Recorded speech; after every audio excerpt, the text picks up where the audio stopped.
हरे कृष्णा। राधे राधे दोस्तों। इंदिरा एकादशी पर तुलसी माता की पूजा करने से जीवन में शुभता आती है और विष्णु भगवान का आशीर्वाद मिलता है।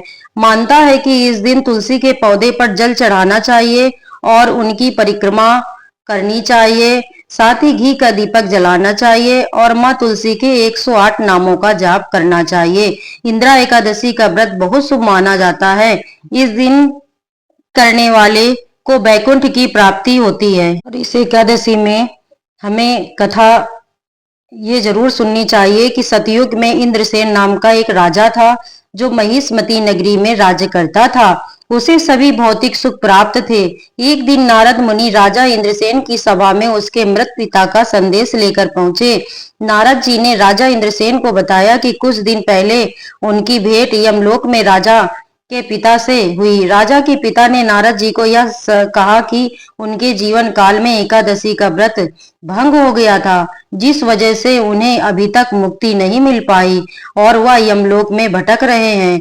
यह संदेश सुनकर राजा बहुत ही दुखी हो गए और उन्होंने नारद जी से अपने पिता को मुक्ति दिलाने का उपाय पूछा, जिसका हल निकालते हुए नारद जी ने बताया कि अगर अश्विन माह में पड़ने वाली इंदिरा एकादशी का व्रत किया जाए तो इससे आपके पिता को सभी प्रकार के दुखों और पापों से मुक्ति मिल जाएगी और वो बैकुंठ धाम को प्राप्त होंगे। इसके बाद राजा ने इंदिरा एकादशी व्रत का संकल्प लेकर भगवान विष्णु की विधि विधान से पूजा की। साथ ही राजा ने पितरों का श्राद्ध किया, ब्राह्मण भोज और उनके नाम से क्षमा प्रार्थना की और दान पुण्य भी किया, जिसके परिणाम स्वरूप राजा के पिता को मुक्ति मिल गई और उन्हें मोक्ष की प्राप्ति हुई।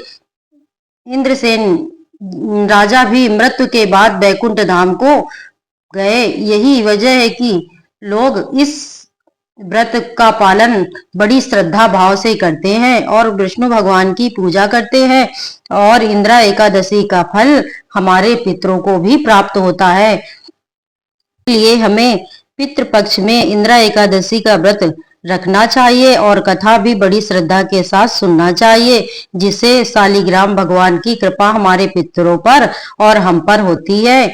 तो इस एकादशी का व्रत जो भी सच्चे मन से करता है उस पर भगवान विष्णु की कृपा सदैव बनी रहती है और पितृ को का आशीर्वाद भी हमें प्राप्त होता है। इसलिए हमें यह एकादशी का व्रत अवश्य करना चाहिए। बोलिए शालिग्राम भगवान की जय। दोस्तों, अगर मेरा ये वीडियो आपको अच्छा लगे तो प्लीज़ लाइक और सब्सक्राइब जरूर करिए, जिससे मुझे आपका प्यार प्राप्त हो सके। राधे राधे दोस्तों, धन्यवाद।